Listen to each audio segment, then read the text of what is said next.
Okay, everybody, welcome to Industry Exchange, the space where creatives, entrepreneurs, and industry insiders meet, share, and grow together. I'm Megan Jones, your host, and every episode, we're breaking down real stories, practical advice, and honest conversations to help you level up your craft and business. So let's dive in. Today, we are digging deep into one of the most powerful forms of storytelling out there, documentary filmmaking. We're talking raw footage, real people, real stakes. And to help us unpack it all, we're joined by two documentary powerhouses from Denton, Texas, Claire and Matt from Moth Eye Creative. These two really know how to find the story in the silence, the tension in the truth, and most importantly, how to tell real stories with heart, integrity, and style. So Claire, Matt, welcome to Industry Exchange. I'm excited. Yeah, thanks for having us. Thanks for having us. What an intro. Yeah, man, that's lovely. And in a cool sweater too. Yeah. You know, I'm really trying. I'm in California weather. It's like 90 outside, but the air has got me super chilled in here. So, but I felt it was necessary. I felt like documentary filmmaker in a sweater. Look, it took a lot for me to wear a short sleeve shirt and not a tank top because it's so hot here. It's just disgusting. We went with show blacks. Yeah, we did. We really did. Yeah. Production. That's the uniform. Absolutely. So, well, let's start from the beginning. Like for both of you, what drew you to documentary filmmaking? Like why this form? Why this form? I started out as a photographer. And so I already loved like that vibe of just having a camera and capturing real-time event. But I think what really did it for me, I was in college and I knew I was going to be a filmmaker. And I was taking, I think it was just like an intro to documentary class. We watched Chasing Ice. I don't know if you're familiar with that one. It's all about, how the ice caps are going away, and it's... Okay, so not ice like the people that are locking people up. No, it's like no. This is like chasing caps. like actual ice caps, like nature stuff. And I'm big nature head, big geek, and so I'm always looking for those documentaries. And like as I was a kid, that's what I would watch, is all the nature documentaries. So when I watched that Chasing Ice film, and I had a really cool professor, his name was Greg Mansur, and he was weird. I ended up just being like, you know what? I'm kind of vibing in this realm. I'm digging the content that I'm seeing, and like, it just feels like a correct step for me because I like the things that are real. I also, the first time I ever like got behind the camera for a documentary shoot, it just felt like I was dancing. Like it was almost romantic. It was just like, I'm just playing with this medium. I'm playing with this camera. Suddenly, like, I get to be this camera. And so I just fell in love with it instantly. And my main shtick is documentary cinematography. So that was really what did it for me. That's amazing. And Matt, how did you kind of like tie in there? How did you come to love film and get involved with Claire? Yeah, I started mostly as an editor, and I started in high school doing journalism, broadcast journalism. I went to McKinney High, and their broadcast journalism program was pretty solid. Like we went to UIL every year, and I learned how to edit in Final Cut. So all of that it's not quite documentary, but there's a lot of, I think, crossover between journalism and documentary. So we would come up with a story idea and then go shoot the thing, and then you're finding the narrative within the story. You don't really know where it's going to go, but it's not scripted really, so I've just been always kind of used to that filmmaking or video content making or whatever you want to call it. And so documentary really just made the most sense. I mean, there was a point in time when I thought I want to do movies and I want to do scripted shoots and narrative and all of that. And it never really happened. And then I started seeing more hybrid documentary or like kind of weird documentary that isn't just your stereotypical Ken Burns type thing. And so I kind of started getting really into the idea of non-conventional documentary, I guess. And then when I met Claire, we met each other at a corporate job doing video content. I think we were kind of on the same page as far as that goes. And so we just started working together more and doing stuff. They were all, when we were at our job then, it was like, hey, we really need like a quick commercial to show here in this moment. And we're like, we've got you. Yeah. When we make the wildest, like funniest. Matt was in overalls. Yeah. You know. We're always looking for something that's fun and weird. That was our first thing. That was our like first thing we actually kind of made. So it was like a mockumentary fake advertisement commercial, and I was a farmer wearing overalls with nothing under him. It was Matt Farmer's Farm Fresh Squash Farm. Yeah. Yeah. Yeah. I love that sort of just like DIY. Yeah. But like this kind of like, we have this humor thing, right? We have this like wild streak. Yeah. And so I'm also for that sort of unconventional style of doc. And so that's what we're working on right now is we're in post-production for a feature that we can get into in a little bit, but it's definitely a hybrid. It's like a comedy musical documentary. So that's kind of, that's the vibe that we write in. I love that. So second to that, I think a lot of creatives struggle with like maybe the how of documentary, like when it's not scripted, it's not staged, maybe you don't have a big crew. How do you shape a story arc in the chaos of real life?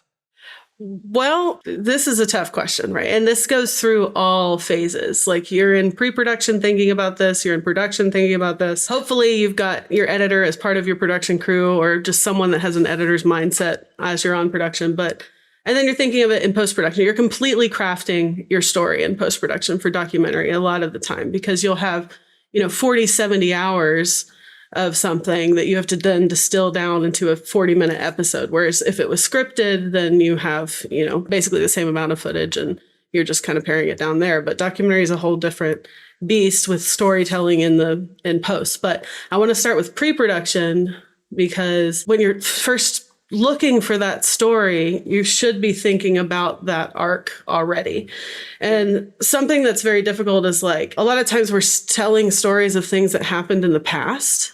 And we're having to like build that arc and show things visually now. And so you're thinking of like something that might have an arc that's happening now that you can show. So like, for example, our feature film, this is something that happened in 2005. Our subject was commissioned to paint a mural on the side of a bank building in Pilot Point, Texas. So like super southern town, and was commissioned to paint something biblical, painted Eve topless, titties out, and reaching for the hand of God with an apple.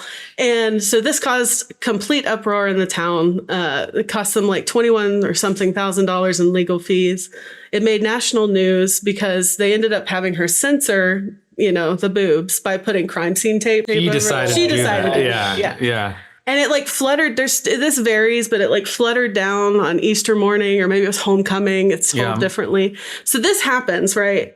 And that was like New York Times was picking it up. The ACLU was the one that ended up filing the lawsuit or helping with because it was a free speech issue. So we had this narrative there. We had this like story arc of the thing that happened back then, but it's not as entertaining as something that was happening now. So if you move forward, that artist, her name's Justine. She's wonderful. Just an incredible, strange artist. In 2020. Yeah. Okay. So in 2023, she writes a musical of this entire events that took place. Like there's a song in it called the Nipples Song. There's a song that's sung in German that's called Is It Art or Is It Porn? And so they put on this play over the span of a fall. And they're like working to do this with community actors. And they're working in a town that still has a lot of like, weirdness about this topic in general.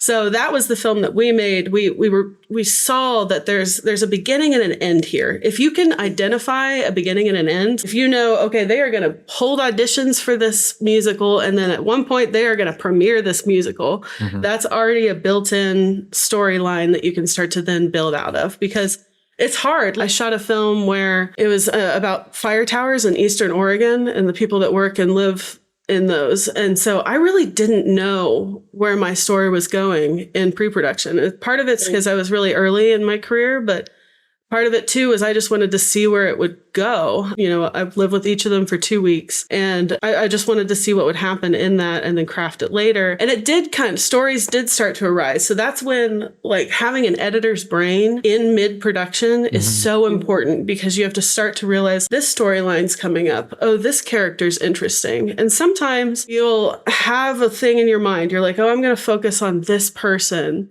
And then when you actually get into production, some other stories like coming up and kind of tickling your ears. And it's like, that might be my story. So you have to be open to that flexibility. Yeah, I've talked a lot here. You want to talk about post-production too? Well, so like with Bad Ice, that was a short documentary that I that premiered this year. I was brought on after it was filmed to just edit it and basically find the story and make it into a short. Oh, wow. Okay. So they had already gotten all the footage. They had already asked all the questions, did all the interviews. And you can tell that the director, Andrew, thought that it was going to be an environmental slant because it was about these ice divers that go out in, I think, Iowa. And the year that they went in the film was the hottest summer on record. So the ice was bad. And they were struggling and they had to do a bunch of things differently because it was warmer than normal. So he thought, okay, this is going to be kind of an environmental climate story. And nobody wanted to talk about that. Like they asked the question, but everybody in that group of people is it's almost like a sports interview, you know, or something when you ask somebody and they're just like, we're just happy to be here. We're happy to be part of the team, you know? And so I'm sitting here like, okay, I don't think we actually really have an environmental story here. And so the documentary turned into really just a thing that you experience through the people in the film, because they were still stoked about it. They still were able to pull it off. They had a good time. And so the film actually turned into a film about this small community that does this thing, and you get to kind of feel like you're kind of a part of it. And there was a little bit of the summer being, you know, warm, but that's not what it ended up being about. But I think to Claire's point, you kind of have to have something in mind, but you also have to be willing to accept that it could drastically change by the time that you're done with it. Right. So. And that's so common in so many projects. This is how there's a massive pivot somewhere. There was one film I was working on with Susan Carroll Davis, one of our friends and colleagues. I think she directed this one and I was editing and shooting, but it was about a storm chaser. So the plan was, that's crazy. You've got to see it. It's a fun one. Yeah. It's about a storm chaser, and we shot one interview with him, and then COVID happened. Oh, wow. And so all we've got is this single interview, which I didn't even like the shot. Like, I like the audio of it. We're good here. Don't love the shot. We've got archive photos of this guy. We've got all of his, you know, storm photography. And then we've got this tiny like 720 camera that he mounts on his truck and drives around and storm chases with. Wow. So I'm like, okay, give me all this footage. And at this time, I'm like living in an apartment with my wife. We're completely like COVID shut down. She's a musician. And so she was like, okay, let's just have fun with this. You know, where can we go with this? I'm going to write the score for it. And so she starts writing the score as I'm sort of like working on this film, and she starts playing around with these sort of spacey sounds. And so I'm then talking to Susan, who's like, hey, what if we pivoted here? What if we included sort of NASA's story of storms from above in this film, because we have full access to NASA's archives. Yeah. And you do too. Everybody does. You can go in and get any footage from this. It's really cool footage of these astronauts in the space stations. And we then look into a photographer that's up in the space station taking pictures of storms, taking pictures of like the dust storms that happen. And so we're like, end up making this really artistic kind of experimental doc. It's really short. I think it's like 10 minutes long. Mm-hmm. And it's all really, the score is what grounds it, because it's just, it's strange. And so at that point,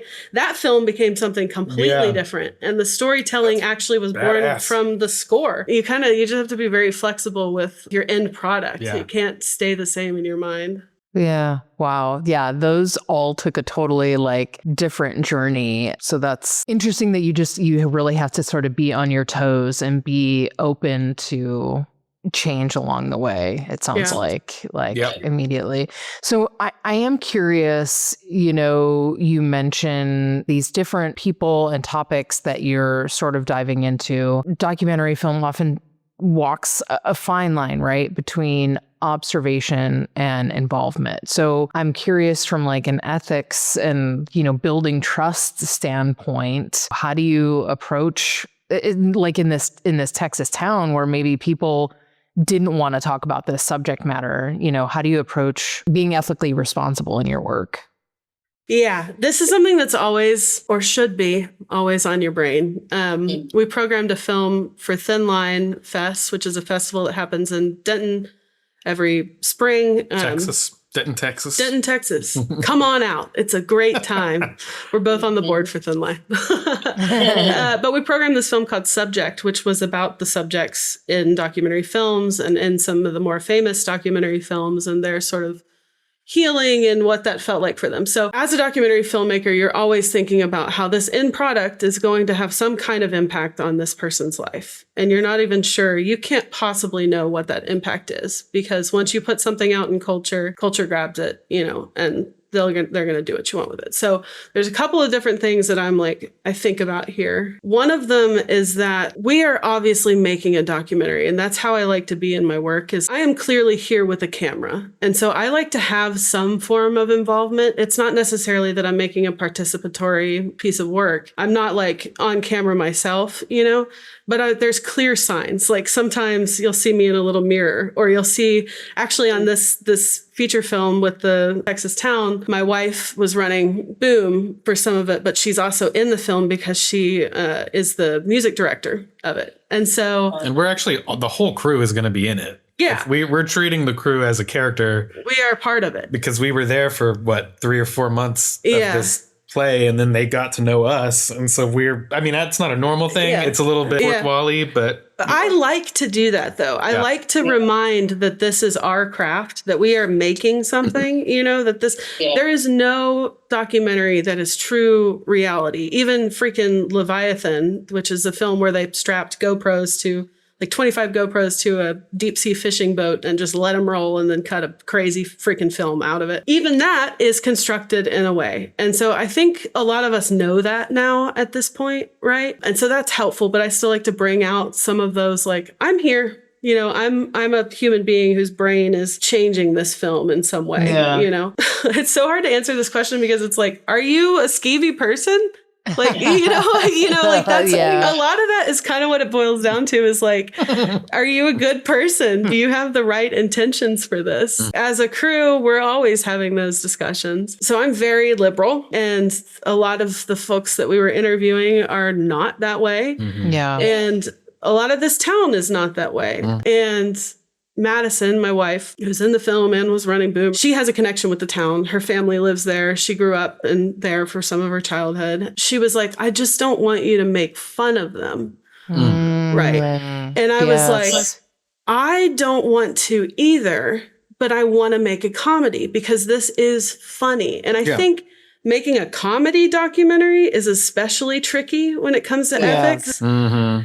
Because we're not trying to make fun of them. We're trying to show a film that has a song about nipples. Right. At the end of the day, we're talking about nipples here. Yeah. And honestly, the town, you can tell, has changed since 2005 because we expected to do more interviews where there was backlash and people that were still anti-mural. It's very inappropriate. It's very un-Christian or whatever. And it was actually harder to find that.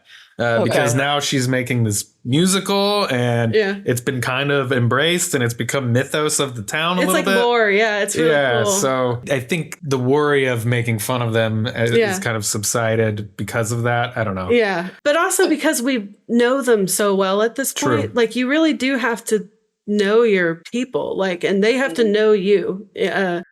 Is that by going there beforehand and I would, in my mind, I'm taking meetings with these people. I'm sort of giving them the rundown on how everything is going to go. I mean, I guess you can't maybe.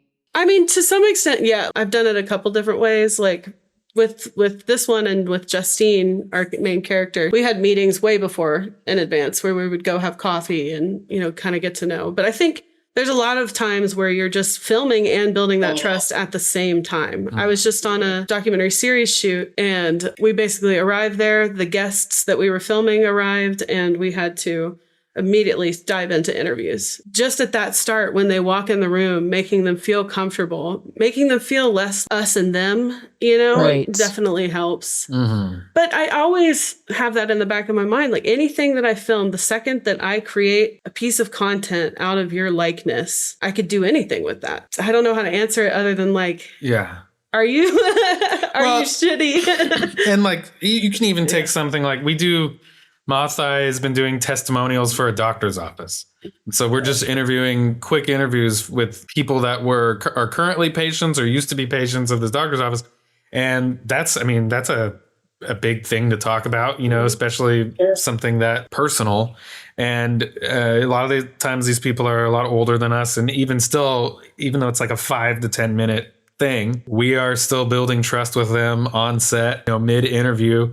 And I love working with Claire. And we both, I think, do a good job at kind of like, yes, the camera is here, but we're people. We're also humans, and we're talking to you as people.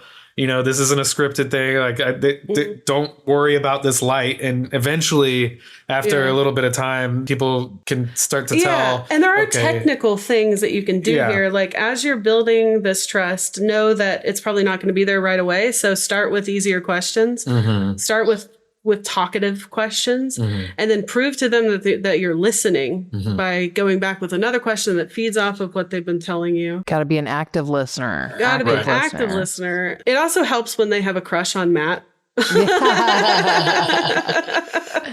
Those little old ladies in the doctor's office, they're like, he's a keeper. And I'm like, gosh, I know it. Yeah, don't I know it. I'll tell his wife, thanks. Yeah, exactly. Yeah. So I'm curious, this kind of has me thinking about how you even find these little nuggets to tell. How do you find these stories? Are you guys actively listening to out in the crowd, or are people coming to you with ideas? How does that work? Both. It's both for sure. So Claire came to me with this feature. I would not have known about it otherwise, but as soon as I heard what it was about, it was like, oh my God, yeah, there's so much here. There's the thing that happened, and there's the thing happening right now. That's the musical. And we are still like barely scratched the surface of post-production on this thing. Like we're about to dive in, and I'm sure we're going to be going through this interview. The last interview we did with the main character was right before the 2024 election. So I'm sure there are going to be things, especially with the political climate right now, about free speech that are even more current in a way. So all of those things resonated with me, and I immediately jumped on. As someone that does documentary regularly, you kind of have that in the back of your head all the time. And so sometimes something will be happening and like, we could make a little documentary about this. We got to stop doing that. I know. Yeah. You gotta draw the line too. I was just going to ask, like, for instance, with this particular Texas town, Claire, your wife, knew the story, knows the town, etc. So maybe gaining access to the community, etc., wasn't as big of a leap, but maybe in a situation where you do just have this idea and of this thing happening, what's that process like? Like, what's the first move? It is, I hope you are an extrovert situation here, because you got to talk to people, as many as you can. So I had one doc idea where it just started as an idea. It was basically just something I was interested in. I read Richard Lou's Last Child in the Woods, which is about how our generation's really the last, like, to be playing outside and then come home for dinner. And it really resonated with me, being such a nature head. And so I wanted to make a film about forest kindergartens, the kindergartens, and they'll do preschools and such too, where it's just outdoor learning.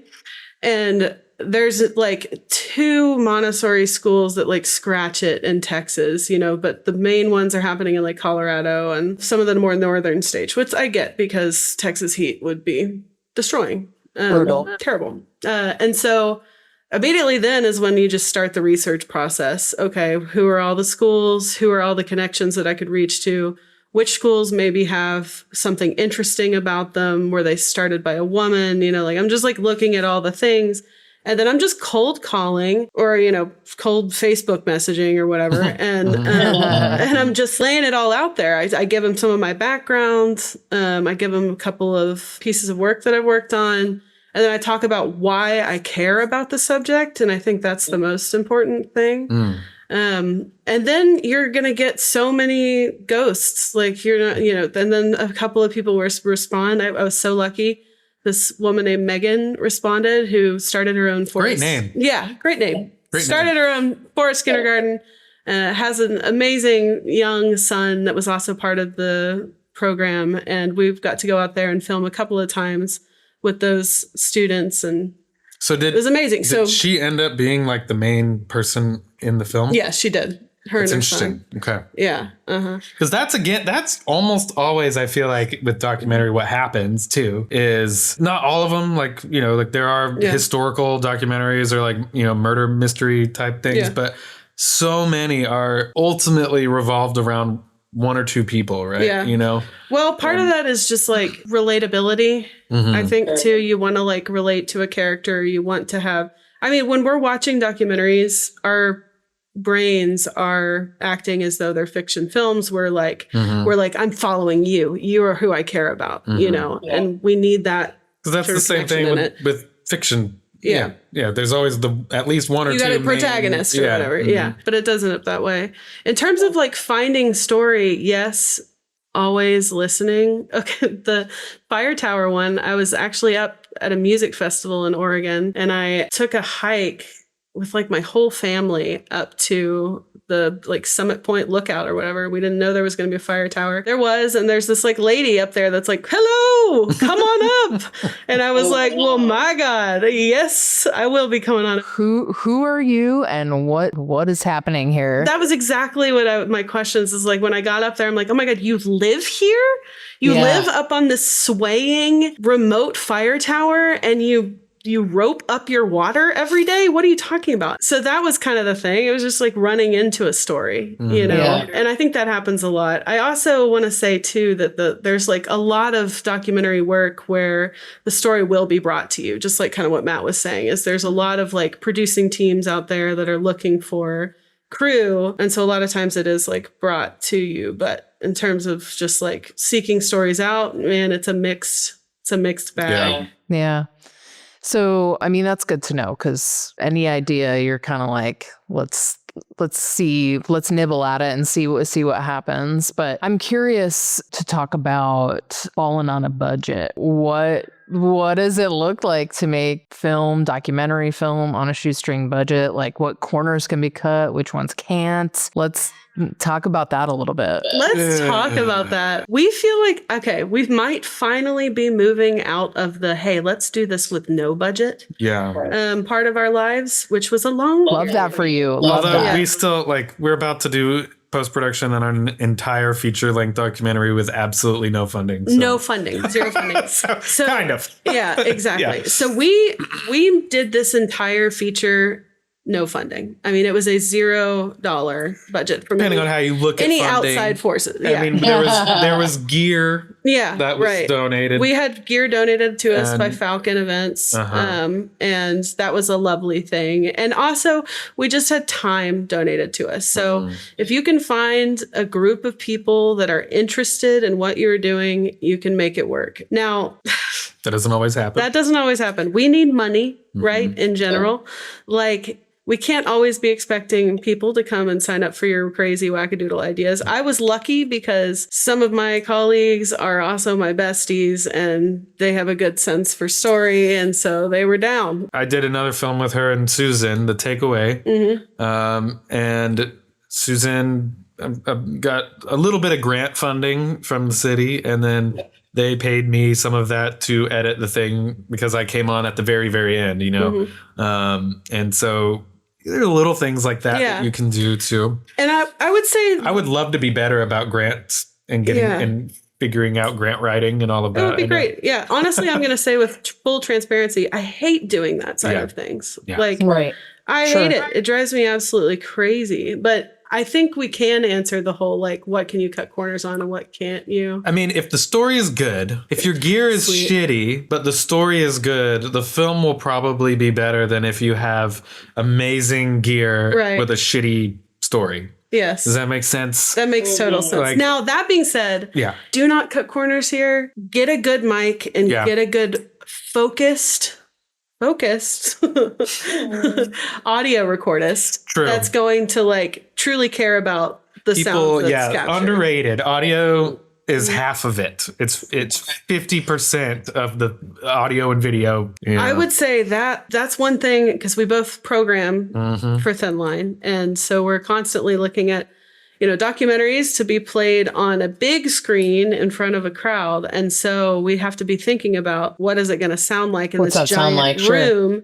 And so many times we're letting films in that maybe don't have the best cinematography, but the sound is good because it's got a good story and it works on a big screen. And you'll have like situations where somebody did this film and they did this interview, and you can tell that they mixed it even like on their MacBook or AirPods or something, and they didn't realize there was an air conditioning unit going on in the background and the sub frequencies that they weren't hearing on their speakers. And then you try to put that on a feature, on a big screen, and you can just hear like it's totally unusable. Yeah. It's shot. Would that be, so obviously, okay, so grants, you're doing donated gear, you're doing maybe editing trade-offs, utilizing your people, you talk about Thin Line Film Festival and maybe other festivals. Are there like prizes in those festivals that you could is that another way to potentially monetize? Or Oh yeah, definitely. Yeah. I mean, other than the distribution route, which a lot of times actually starts from your festival run. So you'll take it on a festival run and distributors can find you that way. But there are definitely monetary prizes attached with film festivals that I think can get you. But also, if we were better at this, it'd be great. But you can grant write at any phase, and a lot of times you'll write the grant after you've shot the thing and you have something to show for it, and you're asking for fundraising for post-production. Okay. So I would say don't be afraid to try and find grants in any phase of your production. I've heard stories of people that, I would love for this to happen to us, but I've heard stories of, people that will submit to a bigger festival like Telluride or Sundance or whatever, and it's a draft. It's not done at all, but they see enough of it to say, oh my God, this film is going to be good. We want this in our festival by 8 months from now. We will actually fund some of it for the post-production to expedite the timeline and get it finished so that we can premiere this as a deal at our festival. Okay. So maybe also get somebody who sort of maybe an admin person who can kind of help with those things, right? With a producer of where do sorts. we submit for festivals? Can you write a grant?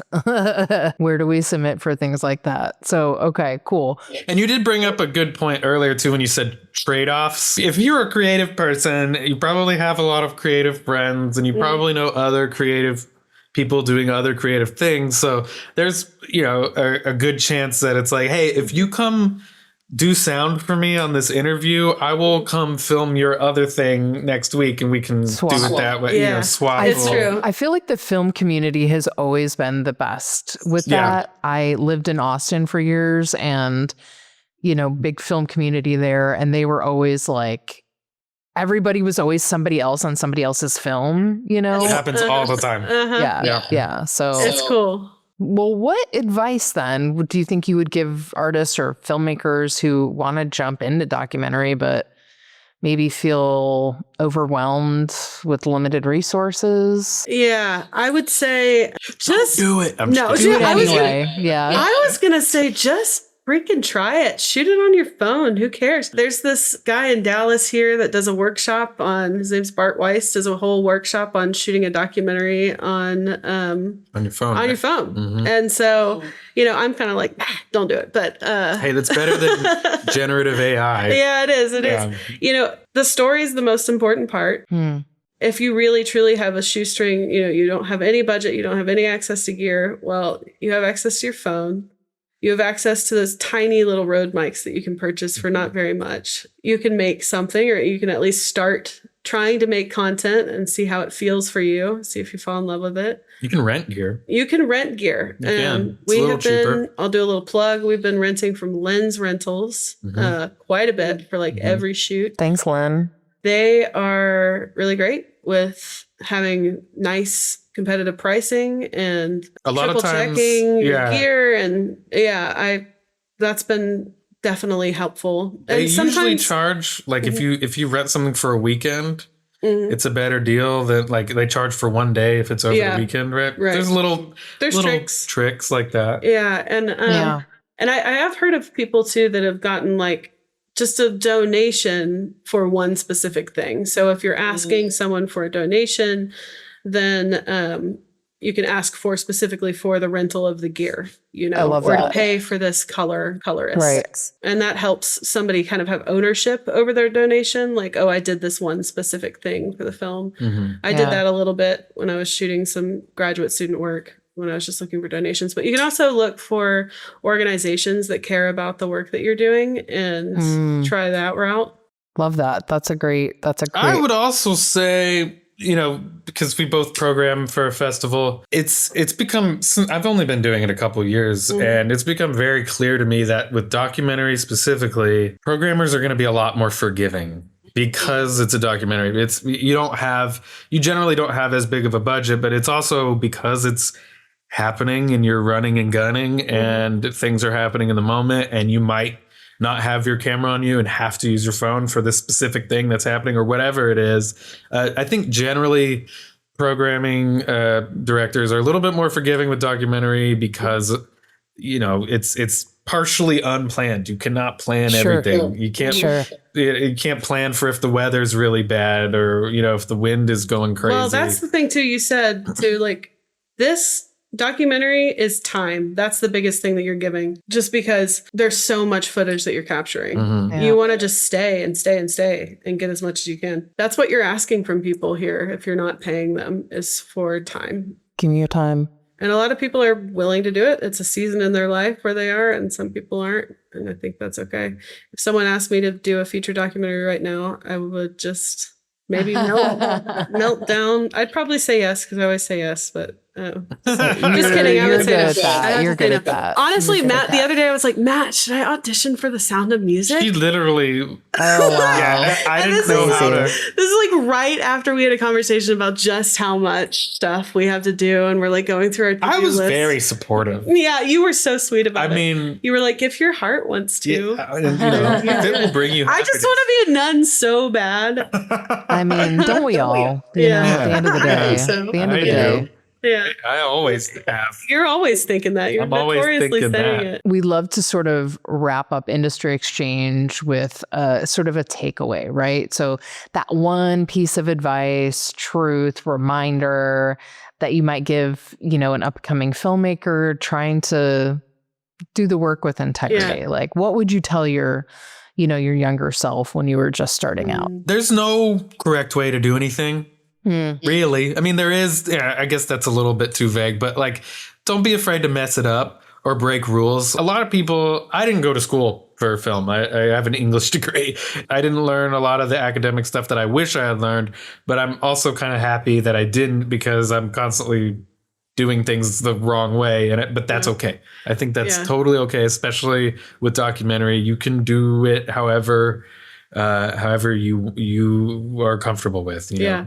I love that. And you're the opposite of me from that. You went to school, I went to school for it. I taught it. I taught the rules, but I also taught everyone to just play and experiment, right? I like added in experimental doc as one of the project things that they had to do, you know? So I love to just play. Right. I think that's what you should be doing. It has to be fun. You have to love it. You have to play with it. Something that we've been playing with right now is how we're going to do these transitions for this feature doc. Like, do we want to do stage prop cutouts where there's like cool waves and a sign comes up that's like 2 weeks in? I don't know. I love that. Or do we want a horse that like sprints right towards the camera with somebody on the back that like then holds up a sign that says Act 2 or whatever? I don't know. But we're playing. and it's fun. And so I don't know, it sounds so cheesy saying like break the boundaries or whatever, but that's a real thing. Like there are people out there that have that opinion of this is what a documentary is supposed to be. You can't taint the reality of the thing. There's no reality. There's no reality. There's nothing. Nothing's That's the takeaway. Real. Yeah. Nothing is real. Nothing's real. Nothing is real. Yeah. I love it. I want to say too, like with all the streaming platforms and accessibility to content now, people are watching docs finally. Like it's starting to happen where people are watching documentaries. We're having a moment. I don't know. I think now is the time to like, let's play with this medium and make some wild content. Yeah. I love that. Oh my goodness. Great advice, y'all. Great advice. Yes. Yeah. Well, Claire and Matt, thank you both so much for your time. We learned that's super important. So thank you for your time, your insight, your honesty. We're so grateful for, the work that you're doing and the stories that you're bringing into the world. We love that. Of course, if you want to see more with Moth Eye Creative, check them out. motheye.us. At Moth Eye Creative is the Instagram. And to our listeners, if you loved this episode, share it with a fellow artist, drop us a review, and don't forget to follow RAWartists and Industry Exchange for more behind the scenes conversations with real creatives doing real work. Until next time, stay inspired, stay ethical, and keep it raw. Thank you, Megan. Thank you.